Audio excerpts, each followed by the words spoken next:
Whoops. Let's see if we're live. I've been spending the last 10 minutes scrolling to see if anything was happening today, but it seems like this has been the slowest week of the second term, believe it or not. So, sorry I'm late. I was just looking for something to talk about.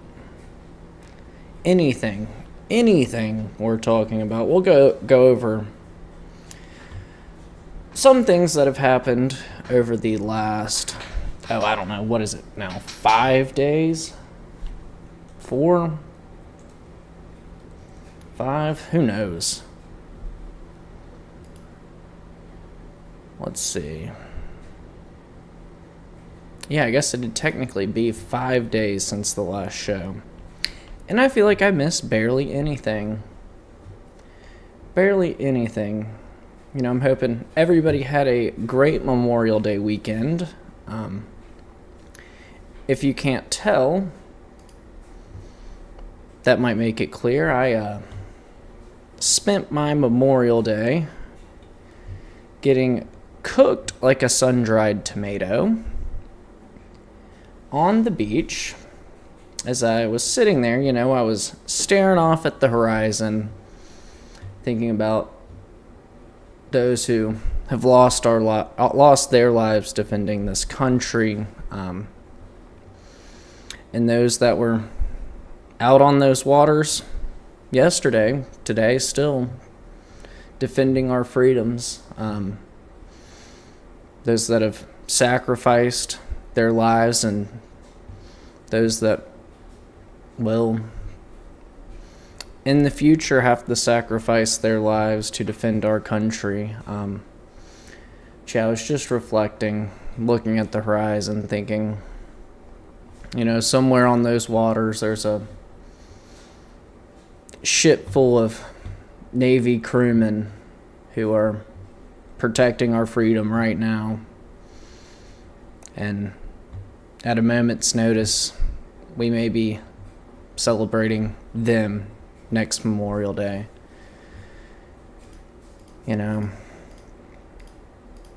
they were somewhere out there. I couldn't see them, but you know they're out there every day ensuring that we will continue to have these freedoms. So I think it's important everybody remembers that's what Memorial Day is for, is recognizing those who have paid the ultimate sacrifice for our country. Those that will continue to do so, which is rather unfortunate, but that's just the way the world works. So we should be thankful for them. It's not about the hot dogs, the hamburgers, which I actually helped serve. Had to do a little bit of grill work this Memorial Day, but it's not about that. It's not about hanging out at the beach, getting sunburnt to the point of looking like a sun-dried tomato. It's not about beer or mixed drinks or luxury yachts. It's about those who have made the ultimate sacrifice for this country. So I hope you guys all recognize that over this weekend, that it wasn't just about the festivities you have at home. It's about those who've given their lives, paid the ultimate sacrifice, and even their families who will never be the same after losing a father, a mother, a son, a daughter, for the freedom of this country, for the freedom that most of us seemingly take for granted. So, figured I'd offer my comment on that, because that was the point of being off yesterday. It wasn't trying to get as sunburned as possible, apparently, or getting the drunkest you can while eating hot dogs and hamburgers. It was about those men and women who have given their lives for our freedom so that we can sit there and eat hot dogs and hamburgers and get completely cooked on the beach. It's not about that. It's about those who paid the price, and we should appreciate them more. We'll forever appreciate them. At least we should. But we'll get into it today. There's not much going on. There hasn't been for the past 5 days, believe it or not. I'll go through some of the highlights, some of the lowlights. But, I mean, I guess no news is good news these days. So, I guess we'll just jump right into it. We'll cover what we cover. If I missed anything, nothing really important happened. Nothing truly important, truly remarkable. So, I guess we'll get into it. Today is Tuesday, May 26, 2026. This is episode number 114 of Addressing the Issues. So, I guess the big story of the last 5 days is U.S. attacks on southern Iran, allegedly violating the ceasefire hours after the negotiators arrived for peace talks, apparently, because we are so close to reaching some agreement. I say that sarcastically. I think we all know that's not true at this point. It remains that both sides are way too far apart to come to any actual agreement. But, you know, what are we going to do about it? I guess strike southern Iran. Allegedly, the U.S. attacked in defensive strikes 2 mine-laying boats and a missile site in Iran. It says that these were targeting the United States, I guess, service members or installations. So that is the reason we attacked these military sites, military boats, is in a defensive capacity to, I guess, prevent a future attack on the United States, our service members abroad, or bases. Because I think we've gone over this. There's no credible threat to the mainland United States from Iran. So seemingly these defensive strikes would need to be in a capacity for defense of U.S. bases abroad, boats, ships, whatever you want to call them, our crew members in the Middle East, and those ground forces at army installations, military installations throughout the Middle East. So, yeah, that's the big news. Apparently, Iran has vowed to retaliate against the United States. They want to deliver a decisive reciprocal response. Sounds like an oxymoron to me. But, you know, that's Iran for you. English is a second language, so maybe oxymoron. Maybe it's not an oxymoron in Persian, but decisive reciprocal response in English just doesn't make much sense. We're going to let you know that we're going to attack equally.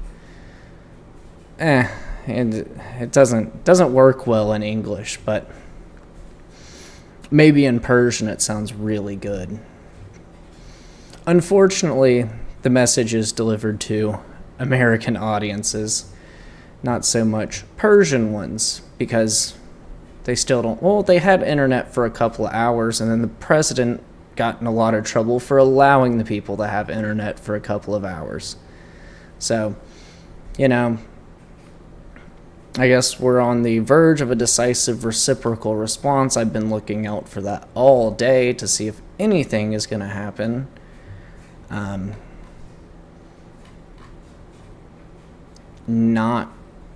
Nothing has happened yet. Guess we're playing the waiting game with Iran.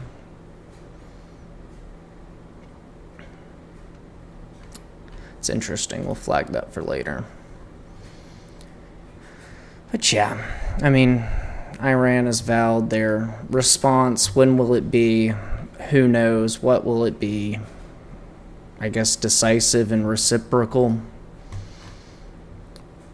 I don't even know. I don't know why we're still messing around with these people.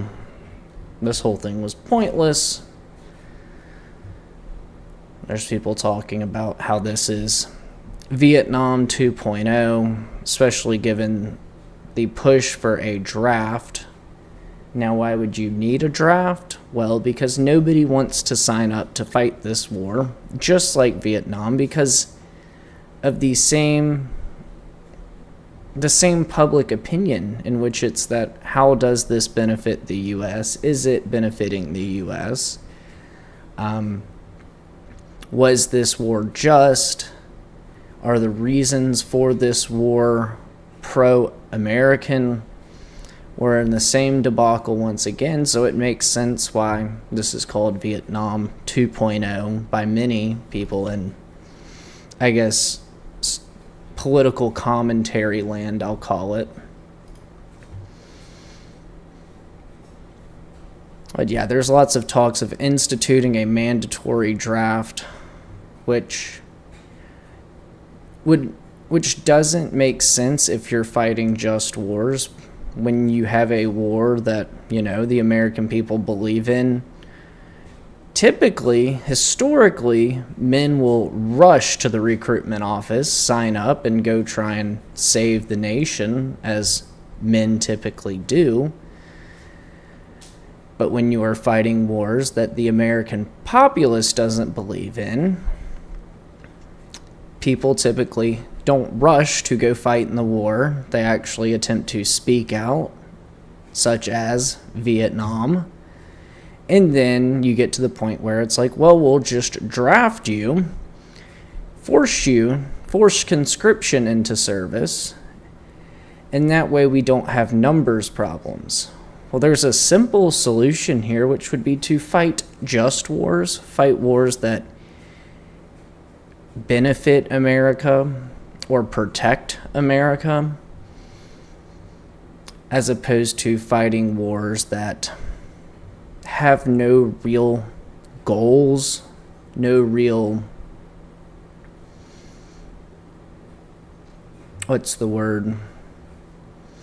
no real reason.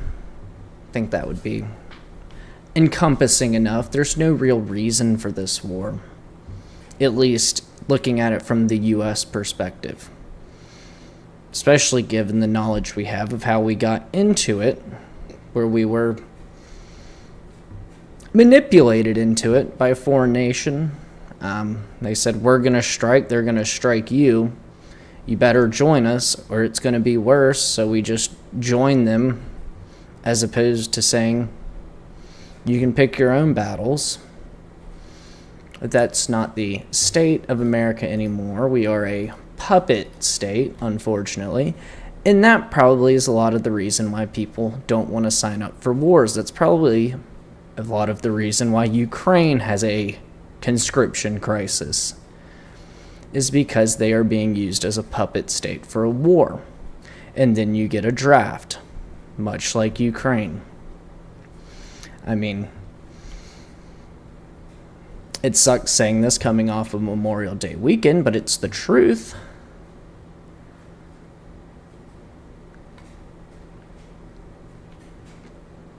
But yeah, this is where we're at right now. It seems that the ceasefire is a ceasefire by name only. The U.S. is still striking. Iran has struck during the ceasefire. It's just the ceasefire is controlling the number of strikes below the, I guess, kinetic war threshold. It is, 1 or 2 here, 3 or 4 there, 1 or 2 back, a waiting period, and the cycle repeats a week later. So, I guess in that sense, the ceasefire is helpful. I guess, of course, not putting boots on the ground in Iran so far. But I think we are slowly getting to the point where either the Pentagon or the president sees that as the best option, which is, it's sad. It's truly sad that we would consider fighting Iran in our best interests with the consequences that we are facing already as of right now with fuel shortages, crude oil, liquefied natural gas, fertilizer, the run-ons that has into plastics as well. We're paying the price already, and boots on the ground would just make that price infinitely more. There's a difference between paying the price of a little bit more on consumer goods and paying the price of the cost of life of Americans. I would say, especially coming off of Memorial Day weekend, but anytime.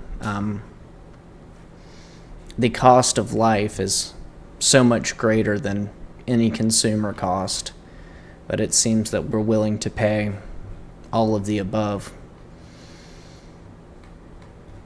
And then, obviously, with forced conscription, those numbers only get worse. You don't get the people who want to fight. You get everybody in a dragnet. And we saw how that worked out in Vietnam. We see currently how it works out in Ukraine. Yet, for some reason, we believe that this is of the best interest of America. We're straying a little bit from America first. We're straying from making America great again. Making America poor and dead again might be a better abbreviation for what's going on currently. Alongside all of this, our allies in this war, Israel, is using this time to continue to invade Lebanon. What Lebanon did to the U.S., I'm not exactly sure, but through this, or at least in recent memory,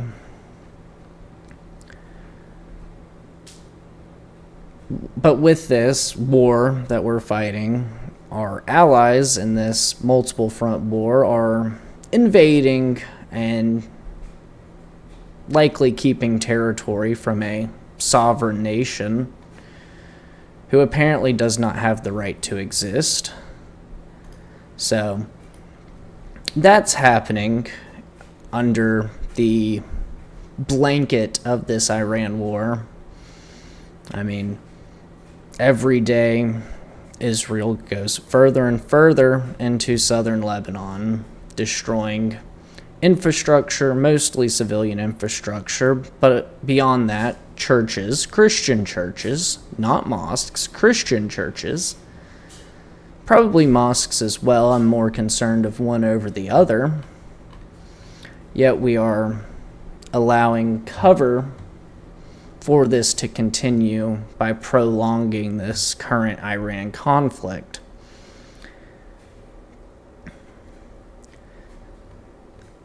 That you've got, I've seen videos of solar farms being torn down because apparently that's Hezbollah infrastructure. They like green energy, apparently.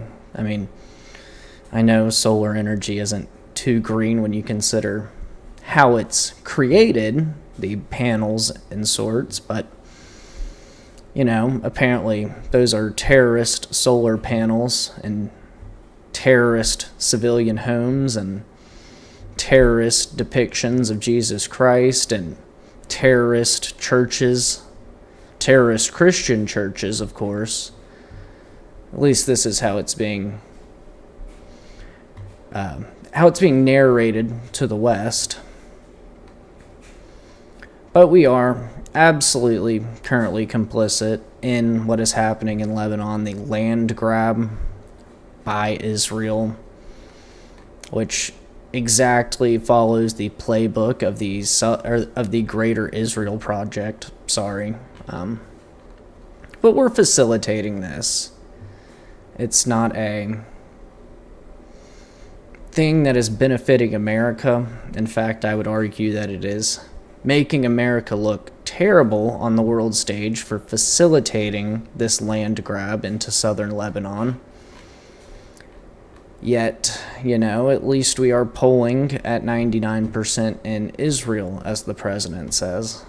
What are you polling at in America? I think we went over this the last episode. It was 31% with a record disapproval rating.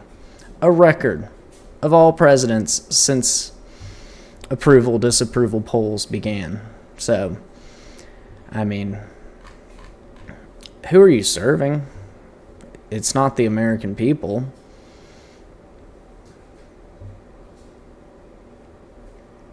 It's being reported that the U.S. and Iran are negotiating a potential agreement for a new ceasefire, or at least a cease of hostilities. A part of this is the disposal of Iran's uranium stockpiles. It's being reported that Kazakhstan, because they are so prominent, will assist in this process.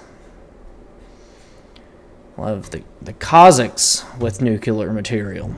That'll be great. None of this is working out at least how I believe the president thought it would, how the Pentagon thought it would, unless the goal was to facilitate the Greater Israel Project at whatever cost of American lives it took. If that was the goal, it's working out very well. If the goal was anything pro-America or to make America great again, it's not working out. I would argue a mandatory conscription, a mandatory draft of all American citizens, I guess just males, because women still don't have to sign up for selective service, which is a completely different tirade I could go on at a different date. But if you're bringing all the American males, is this pro-America? No. Forcing them all to go to war for something other than their country's interests, not making America great. Unless you want to have another generation, not just another generation, one beyond the Vietnam War, one beyond the global war on terror, but then another one on top of that with post-traumatic stress disorder, debilitating injuries, illnesses related to warfare. If that is the goal, then to make America great again, then yes, this will succeed. If it is not, this is not what we need to be doing if we are looking for a golden age. If the golden age looks like PTSD, chemical poisoning, and debilitating injuries, then maybe this is the golden age. But if it looks like economic prosperity, if it looks like a flourishing nation, a flourishing culture, then this is not going to make America great again. I regret to inform the Pentagon. Then there is another, related part of this, where Iran, who is seeing what is happening in Muslim countries, has claimed that Israel will not live to see another 15 years. I don't know why he would say that, because they have a right to exist, unlike Lebanon, but It's being claimed that he says that Israel will not live to see another 15 years. His father claimed they wouldn't live to see another 25 years in the past. So the number's winding down. The clock's winding down for the Greater Israel Project, apparently. So I guess grab as much land as you can while the getting is still good. Before the whole world turns their backs on the U.S. and Israel. Because it's slowly shifting that way. We're slowly being called the bad guys. Actually, quicker than it used to be. Which is a shame, especially if you want to say that you're making America great. You can't have everybody hate you or everybody will attack you. If you want a golden age, it's not going to be experienced being attacked by every country in the world, being put under sanctions. That's not going to, facilitate a golden age for you, believe it or not. Let's go to, we're freezing up, Let's go to the top here.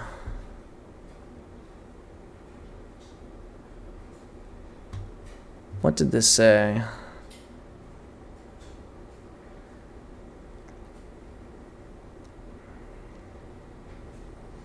Yeah, Trump is having a day after his physical, which of course will read everything is going well. He's posting just crazy stuff on Truth Social once again. There was a poll put up on X today by Thomas Massey, the disgraced Thomas Massey, of course. No good for America, whatever you want to call it. At least that's what everybody else does. It reads, or asks the question, what's the greatest threat to liberty in America? The options are Russia, China, Iran, and Israel. Take a guess for what the polling came back as. If you thought Iran was the greatest threat to America, 4.8% of respondents agree with you. I think we all know Russia is probably not the greatest threat to America, but if you thought so, 1.4% of respondents agreed with you. What is wildly perceived as, the greatest threat to America, China, if you thought it was China, 8.4% of respondents would have agreed with you. And if you thought the answer was Israel, it turns out 85.4% of respondents would have agreed with you. Now, why do we provide cover for them to promote or to embark on this Greater Israel journey, this Greater Israel project? If you believe in a golden age or making America great, you would not even understand why we are doing so. But yet, this is the cover it's put under because somehow fighting their wars will provide for us some benefit. The benefits, I think I've said this, the benefits I see are inflation and deaths of American soldiers. So I'm not seeing the benefit here. If anybody can point out to me the benefit of fighting Israel's wars for them provides to America, I'd love to have you on. I'll be your guest in the comments. I'll talk with you about it. But I don't understand, unless it gets us better deals with the banks of the world, the central banks. But I don't even think that will save us. I think we are, just doing it for the love of the game, which is rather unfortunate. Let's see, is there anything else? That's basically the main story of what's going on. I mean, hasn't been much going on in the last 5 days. The main stories today, I'll go back. It's talking about a court rejecting Alabama's House map, calling it unfair to blacks. That will be overturned in a higher court, more than likely, if I were to guess. It may not be in time for the next election, but it will eventually be overturned. Then the other main stories are Trump's Walter Reed visit. Who cares? It always reads the same thing. The healthiest president ever. And then China launching synthetic human embryos to the space station, which is beyond bizarre. I hope somebody can help them become a little more rational, a little less weird. But I guess we'll see how humans develop in minimal gravity. I guess that's how aliens are made. I don't know. You've got Ferrari's market shares collapsing after they unveil a fully electric vehicle. I thought this one was kind of interesting. It looks like a Tesla. It looks like they took the open source blueprint for the Tesla Model X and slapped, a little bit of air intake on it, different headlights, and resold it as a new vehicle. It looks like a Model S. But, normal people said, why are you making electric cars? And sold off their shares of the company, dropping 8%. In Milan, U.S. shares dropped 4%. People don't want that. We don't want junk. We want cars that you can fill up with gas, that burn dinosaurs. That's just what we want. We don't want electric junk. Nevertheless, it being marked up 500% because it has a Ferrari badge on it. Frankly, at this point, nobody cares. We can't afford it anyways. Let's see. What else has been happening? Tulsi Gabbard resigned from Director of National Intelligence. I believe this was over the weekend. It'll be effective at the end of June. It's being claimed that it is because of her husband's bone cancer. Now, I don't completely bite on this story. I think that is the cover. I think that's the cover for why. I think it's because she realized that she actually is getting no say in what's going on. She opposed the Iran war. And as it continues on, as it drags on, she has less and less say because she is in opposition to giving American lives up across the world for a war that doesn't benefit Americans in the slightest, in fact hurts them on every front. But people are talking about how that's the reason she is out isn't entirely because of her husband's bone cancer and that she wants to be with him, but because she has very little control over the national intelligence apparatus, the three-letter agencies which reside under her. So I don't completely blame her for doing this. I understand why she did it. I understand why Joe Kent did it.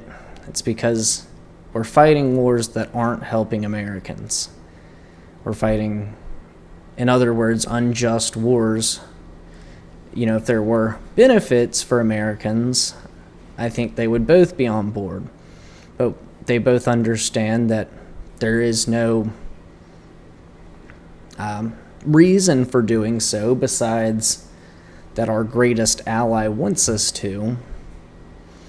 And in that case, they say, hey, this isn't a good idea for Americans. And then they get put on the back burner, locked out of decision making, and they realize, I could be spending my life way better and not providing cover for who is actually in charge here.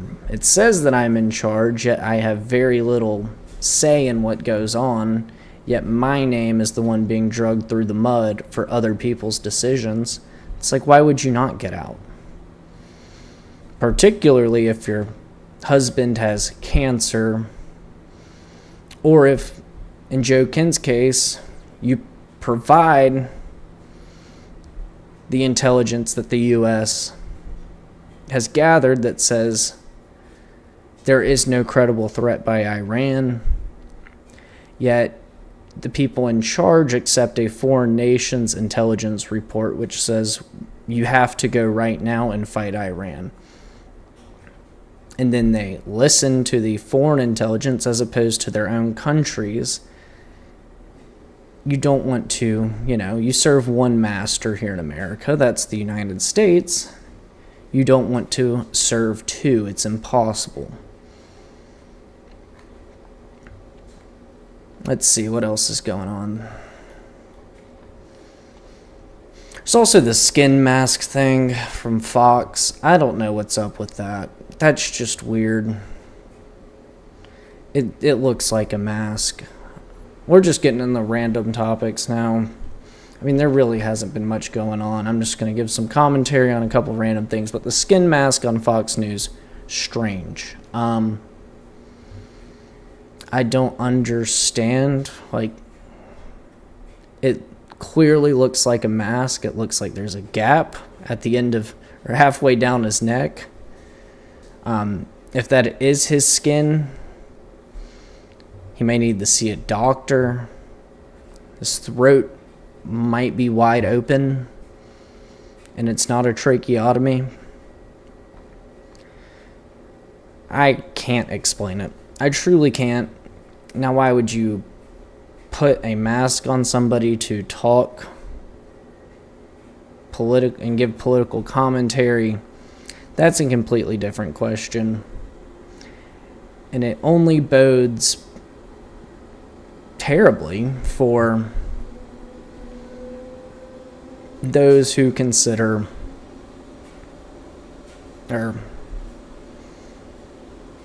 those who consider Fox News to be a credible news source. When you have people faking being other people so that they give a opinion in which its narrative is approved by a news conglomerate which has been operating under Project Mockingbird, which is the CIA's capture of media organizations, national media organizations, since the 1960s. It makes it really hard to believe everything else, especially when you get caught so blatantly doing it on television. And then you start to think, not start to think, but you wonder a little bit, how many people on here are just voice actors with masks on? Because apparently some people still believe that this is who they say it is. Maybe it's the guy with the mask of his own face on, but that even raises more questions. Like, did he get Elon Musked? Did he get punched in the eye at Fox before he went on? I don't think that's the case, but why are you wearing a mask of yourself? You wouldn't do that. You would just, at worst, wear an inch of makeup like most of them do. But it's, it just raises questions. It's like, who's behind the mask? Is it who you say it is, or is it a voice actor who is giving the talking points which you want to be talked about? You've got to question it. What else has been going on? You've got, there was a Israeli Defense Force military homecoming party where they're watching a highlight reel of explosions in Lebanon. it's kind of sick. You're gathered in a public setting with a projector screen showing people their war highlights, like it's something to be proud of. The elimination of other humans, I would argue no, it's not something to be proud of. Yet they're sitting there recording it on their phones, laughing. I mean, showing approval of this action. It's not something a normal person can get on board with. Most people, when they return from war, don't want to talk about it, don't want to see it again. These people are acting like it's a college football highlight reel, like it's a My Hoops mixtape from high school basketball, like it's their, oh, what's that one? What's the football highlight site? Oh, I'm forgetting. It's like they're looking at high school sports highlights and like rejoicing over them and reminiscing over the good times. It takes a sick person to think like that. It takes a truly sick person to want to relive their experience killing other people. Like, that is deranged. That's beyond deranged. There's also talks about Tim Burchett being ridiculed. I believe this was, Friday? I think early in the morning Friday, like the midnight hours. Like right after midnight Friday morning, where he apparently has been ridiculed for not being a team player by not going along with what the establishment wanted, much like how Thomas Massey was, thrown to the wolves, thrown to AIPAC and other foreign lobbies for not going along with what the establishment conservatives want. Also, he's talking about earlier, I believe that night, talking about how the Republicans had cut a deal with the Democrats while they are in a majority in both the House and the Senate, meaning, if there's so much unison, why would you need to cut a deal at all? Yet this is how Republicans operate these days.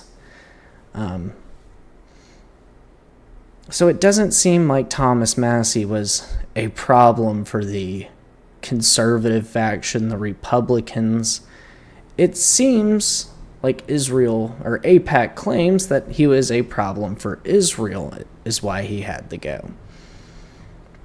So that's the same reason they gave for Marjorie Taylor Greene, believe it or not, as well. I think we went over this. Actually, they deleted that post, believe it or not.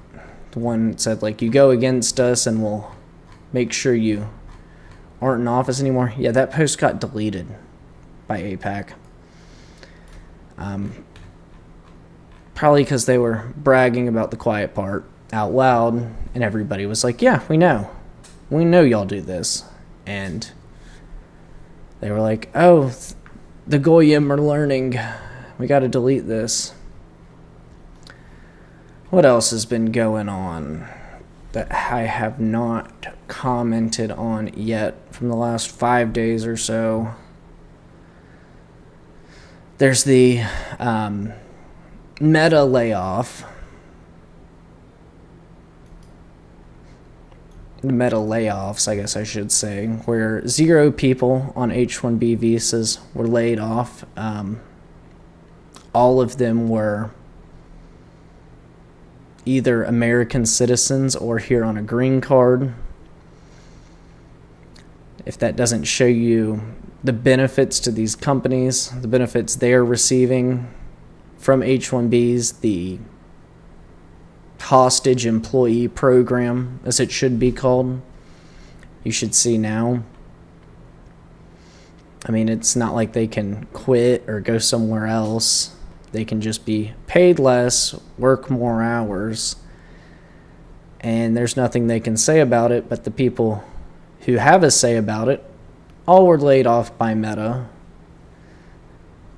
The American citizens, the greatest benefiter of the H-1B visa, obviously, are laid off. The green card holders, those who have come to this country legally without a H-1B visa, laid off.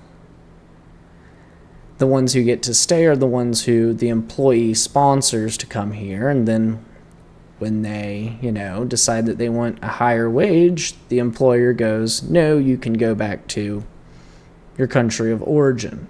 They decide they want, better hours. The employer says, no, you can go back to your country of origin. They complain about the working conditions. Their employer says, no, you can go back to your country of origin now. Now, the people who do have a say are the ones who benefit the least from this. The only people that do benefit are those that already have more money than you can imagine, the CEOs and owners of these companies. Now, what else have we missed? Yeah.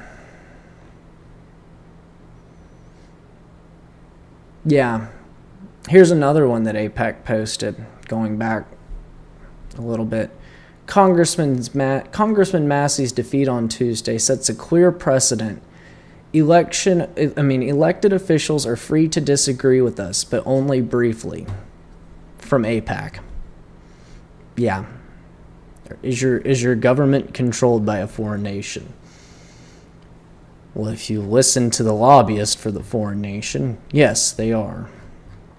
What else do we have? There's a couple influencers who are in trouble these days. You have animal abuser Hassan Piker, who is being investigated for his trip to Cuba, his work with Code Pink, which is a Chinese Communist Party funded organization, I guess you could call it, here in the United States. One that, promotes No King's Days and those sort of activities, anti-ICE demonstrations, you name it, the political unrest. This is one of the major organizations that funds these. They apparently sent Hassan Piker to Cuba, where he talked about how great it was from a 5-star hotel. He probably should have showed us around a little bit more, not taken a guided tour by the Castro regime, probably spies. They probably don't even trust him that much. But whatever tour guide that was provided by the Communist Party of Cuba, I think, you should have taken your own tour and showed us what actually was going on, where the buildings are collapsed, there's holes in the roofs, there's lines for food. Not like grocery store lines, but lines where you bring your card to sign off for your weekly allotment of grain and milk. I think we should have seen that part of Cuba.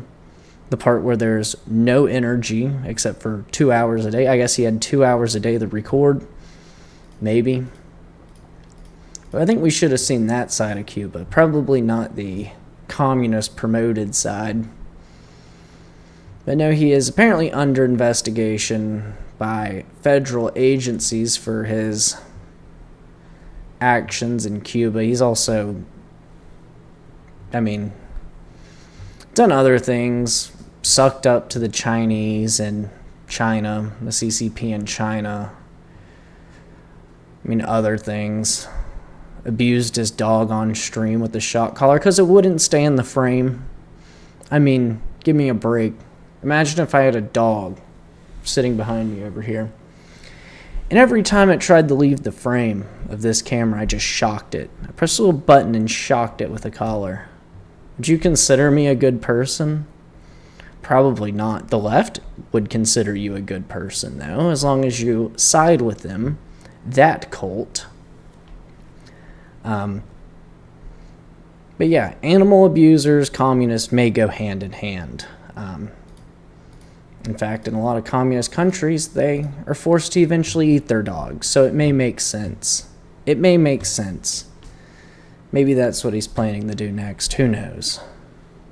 Hopefully not. But if you treat your dog like that, I mean, literally, just...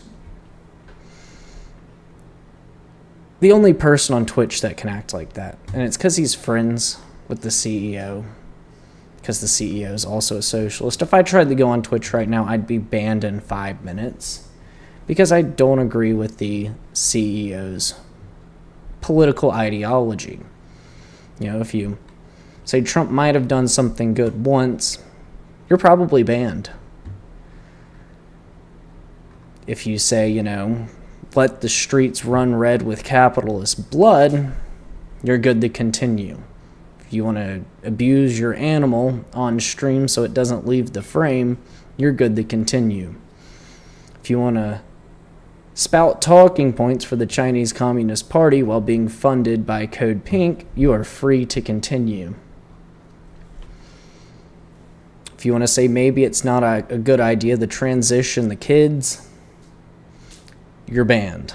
But that's just what Twitch is. Hassan Piker goes on about how he's part of a political movement that's being funded by CCP. I mean, he lays it all out. He lays out all of his crimes on Twitch. I don't remember what day this was. It doesn't say right here.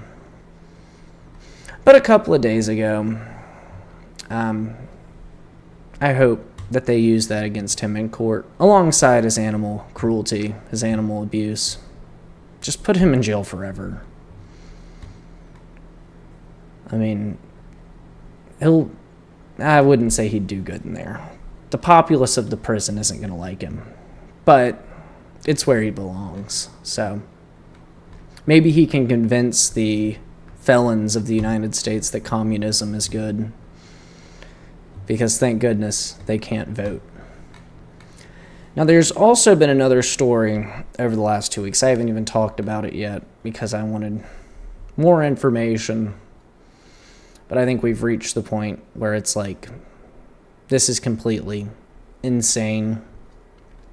You have the Chud the Builder self-defense shooting in Tennessee recently, where he was attacked outside of a courthouse by a black male, shoots him in self-defense and gets charged with attempted murder and placed on a $1.25 million bond. I think this was since reduced to $1 million. I believe it was also paid out, unfortunately, I believe, by a betting market. But, you know, I guess it's the one good thing they've ever done for society. But this has received so much outrage by people. And you look at this compared to, you know, say,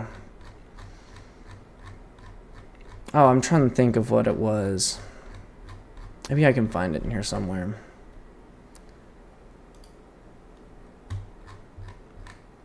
The stabbing at the track meet, the high school track meet in Texas. Everybody will remember that. The name's a little blurry. Where the student actually dies as a result of apparently like sitting in the wrong location. And the bail was like, what was it, $100,000? With an actual death. But because Chud the Builder speaks, Dalton Etherly, I believe is his name, speaks freely, or at least is allegedly an advocate for free speech, you know. He says some things people don't like. We'll leave it at that. He says some things that people don't like, and he is put in jail for attempted murder with a $1.25 million bail. I mean, the difference. I mean, who was it? Texas high school track stabbing. So what was this? The killing of Austin Metcalf. That's the one. You have Carmelo Anthony, who stabs Austin Metcalf, kills him at a track meet in Texas, and the bail gets reduced to $250,000. The dude goes to the prom. Still allowed to go to the prom. Just killed somebody with a knife at a track meet. Because this is normal in American society, correct? This is a normal occurrence at track meets. No, it's not. Yet, Chud the Builder kills somebody, or doesn't even kill somebody, shoots somebody in self-defense. He gets charged with attempted murder and $1.25 million in bail. Gets reduced to $1 million. This is two-tiered justice at its best. I mean, or at its worst, really. Yet, there is no outrage that he's imprisoned like this. He's not even allowed to speak of the incident publicly on his platforms. Yet, in the other scenario, the one who stabbed a kid to death, a man who stabbed another child to death, a child who stabbed another child to death, I guess I should say, is free to go to the prom with other kids of the same age. How does that make sense? Well, it's because they don't like what you're saying. They don't believe you should have freedom of speech as a white person in this country. And every day, the veil of freedom of speech, that the veil of, considering you have freedom of speech here in America falls a little bit, and you realize you can't even say what you want to here anymore. You'll be punished. You'll be punished in the courts for exercising your First Amendment. That's where we're at these days. But yeah, I mean, I held off on it, but it had to be talked about. Here in America, you are punished for exercising your First Amendment in the courts. It's just like the UK. It's just like Europe. It's just like Australia. It's just like Canada. I mean, it's not far off from Saudi Arabia. That's how bad we've declined, how far we've declined with freedom of speech here. Like, you may be better off testing your luck in Saudi Arabia than you are in the US. And that's a sad statement. Don't do it in Canada or the UK. Don't do it in Europe for sure. But, I mean, how the West has fallen, how our Constitution has been crushed by people with personal interests. I mean, I don't know. You may have better luck speaking out against Putin in Russia. You may actually have better luck there. Now, the risk is you may get thrown out of a 17-story window or, fall off a 24-story balcony or something of the sorts. But you may also have better luck. They won't try and lock you away for life for defending yourself and call it justice, because that's not what it is. It's just not what it is. It's not justice. It's playing politics with people's lives. That's what it is. Let's see, is there anything else that has happened that is of sustenance over the last 5 days? Not really. I mean, they're still talking about the Thomas Massey election. There's also the Pope who came out today. He compared artificial intelligence and the, threat it's posing to humanity to the Tower of Babel, which is interesting. I consider it the Antichrist in a way. It is part of the Great Deceiver. It is the Great Deceiver. It's being used to deceive people, to erase history. They're actually considering removing typical Google searches with AI, meaning that they will program it with what they want you to know, consider, and what they want to erase from history is just not included in the large language model in which it is trained on. So if it doesn't have access to the data, it won't give it to you. It'll only consider things that it has been programmed on, whether that be things that never even actually happened, lies of events that did happen. I mean, the Great Deceiver, AI, because only what they put into its training, it will be able to talk with you about. You'll be asking it, why did this happen? And it'll say, oh, that never happened. Gaslighting you on history that you know. Things that did happen in this world. Yet it will tell you, oh, that never happened. You're misremembering. That's the Mandela effect or some bull crap. That's what we're going to get. You're going to go into Google. You're going to say, find me such and such. And it'll say, oh, that never happened. It'll say, I think you're misremembering. It happened the other way around. And this is the great deception which AI is bringing upon us. Our laziness is bringing upon us as well. But yeah, I think that's about all that we've missed over the last 5 days and beyond. There's also Canada holding conservatives and psych holds because they talk about conservatism online. They talk about how their country is being overran by the Chinese, and then they get pulled over by police and forced to go to a psychiatric holding facility because they do not have freedom of speech. They don't even have freedom of thought there in Canada anymore. You cannot even think for yourself in Canada, or you will be institutionalized for, what is it, thought crime? Is that the word? From 1984? You thought wrong about something. Now you're going to prison. Yeah.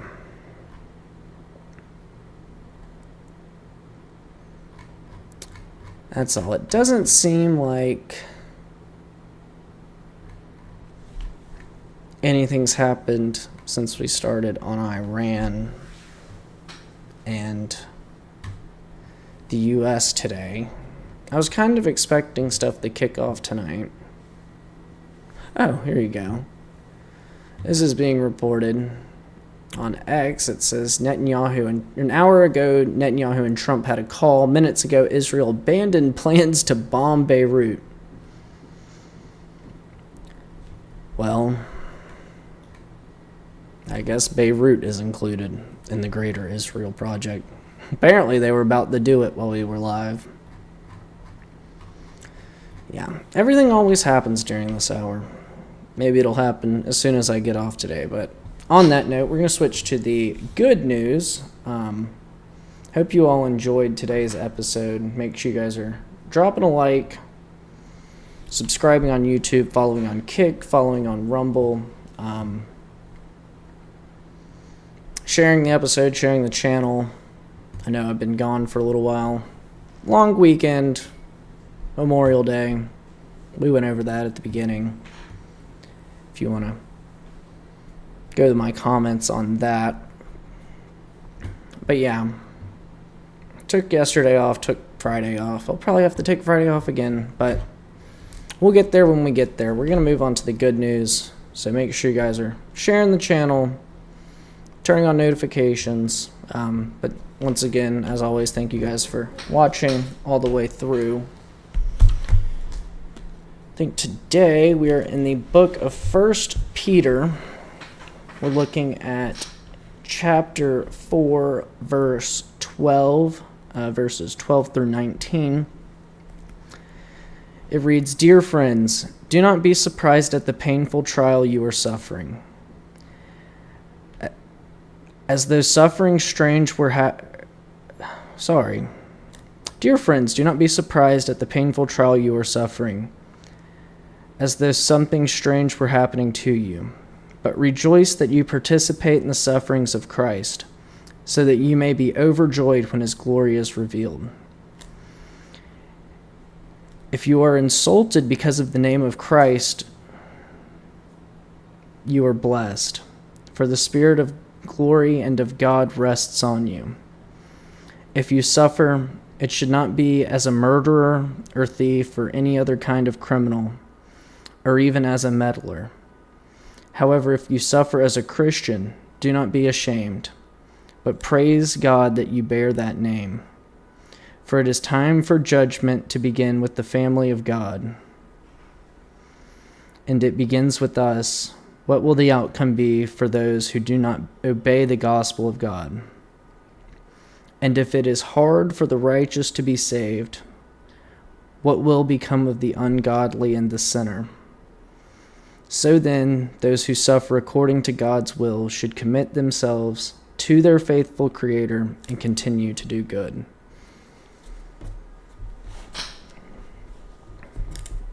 It's not going to be easy being a Christian, everyone. It's true. You're going to go through hard times, and people are going to make them even harder on you. They'll ask you, well, if your God's so great, why wouldn't he save you from that? You'll be slandered by atheists, the ungodly. They'll say, the agnostic as well. They'll say, why would you believe in something that's not going to help you? Why would you believe in something like that? And the answer to that is because it's the greatest reward. It's the greatest reward, a forever in heaven, where there is no sin, there is no more pain, there is no more suffering. The greatest reward. But your time here on earth will be difficult. You will suffer.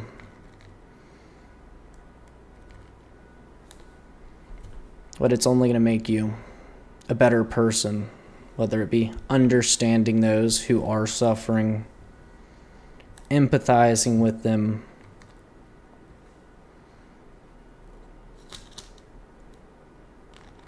but there will be people who will make your life more difficult. They'll insult you. They will. They'll insult you over the name of Christ. But the thing is you can't be ashamed over it. You can't disown your Christianity because somebody here on earth who's a sinner just like you says, why are you doing that? Why would you believe in something like that? It doesn't matter. Well, it does. It truly does. And you'll hear it your entire life. It'll start in elementary school, just like it did for me. And it'll continue until the day you die. It's like what it says in Matthew, I believe 10:22, "You'll be hated because of me, but those who endure to the end will be saved." I believe that's it. Don't quote me because I may be wrong. Look at it yourself.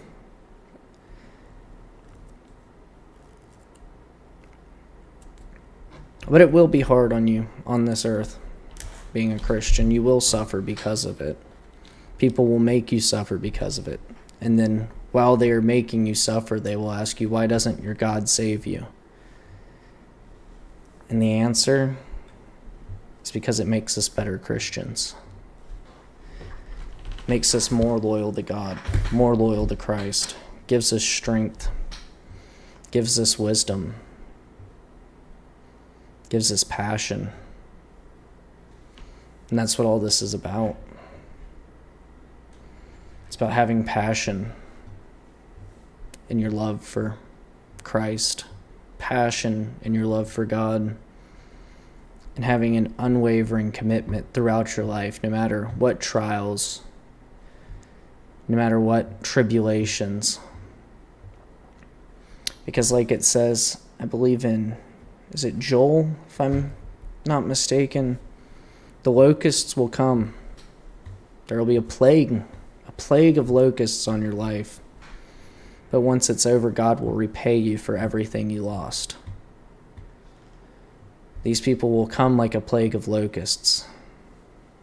They'll harass you, mock you, say that you're dumb for believing what you do. But when you endure to the end, when you put God first to the end, through the end, you'll be rewarded. You'll get everything back that you lost and more. That will be your reward.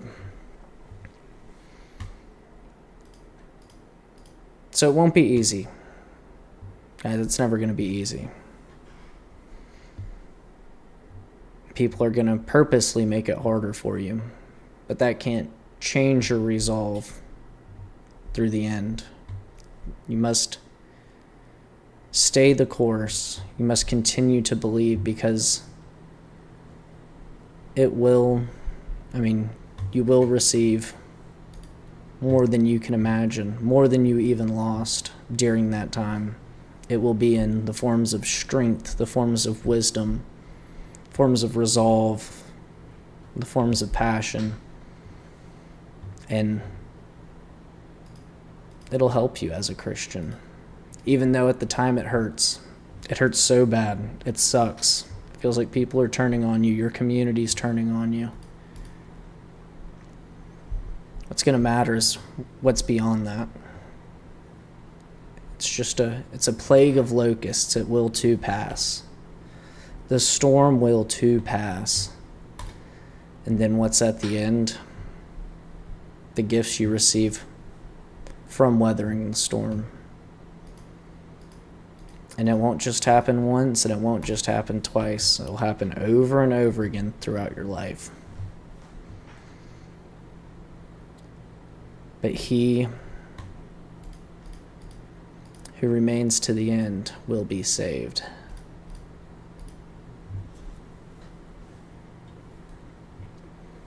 So stay steadfast in your belief. Don't let those of the earth sway your opinion, because that's what they will try to do for your entire life. Stay steadfast and focused on the goal, which is devoting your life to Christ, repenting for your sins, accepting Jesus Christ as your Savior, and then one day you will be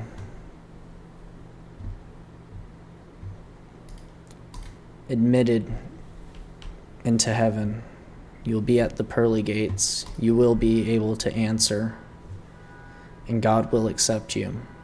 And isn't that the goal of forever with Him? It's more than anyone else on earth has to offer. It's more than we can imagine on this earth. That should be the goal. So stand true to your beliefs. Stay true to the word of Christ, and you will one day receive your forever in heaven, and it will be worth all the ridicule you receive on this earth, all the slander, all the suffering. It'll be worth all of that. when you do have a forever. That's all we have for today. Once again, make sure you guys are dropping a like, commenting.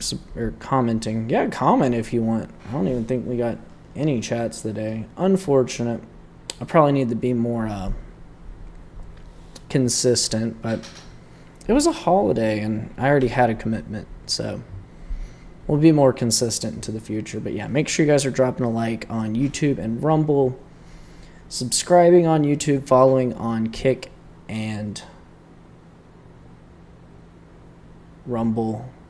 Yeah, sorry. Whoa, been a long time. Sharing the channel, sharing the episode. I don't even know if you need to share this one. Share the channel. It's just a whole bunch of nonsense recently. 5 days of very little news. Actually, more like a week of very little news, or over a week, but nevertheless, share the channel with a friend, family member, coworker that you trust that won't turn you into HR. Probably a better idea than just any random coworker, but you know, share it with a coworker that you trust. And yeah, once again, thank you guys for watching all the way to the end. I really appreciate that. Helps me out a ton with the algorithm, so thank you guys for that. And yeah, that's all we have for today. I gotta get out of here pretty soon, so we'll wrap it up here. We should be back tomorrow at 4:45. Should be. You know, if there's this little going on tomorrow, I may take the day off. Actually, I think I might be taking tomorrow off anyways, just because of commitments. If there's something big going on, I'll be live. If there isn't, my day is a little tight between what I've got to get done in the morning and early afternoon and the start of the show, so we'll see. We'll see about tomorrow. If something big happens, I'll be here. If nothing big happens, I guess consistency is out the window and we'll be back on Thursday. So yeah, to my people on the East Coast, I hope you get home safe. To my people further west, I hope you finish up your workday strong and get home safe as well. Yeah, I'll talk to you guys maybe tomorrow, maybe Thursday. We'll figure it out when we get there. But yeah, hope everybody had a great Memorial Day weekend, and I will talk to you guys moderately soon. See y'all.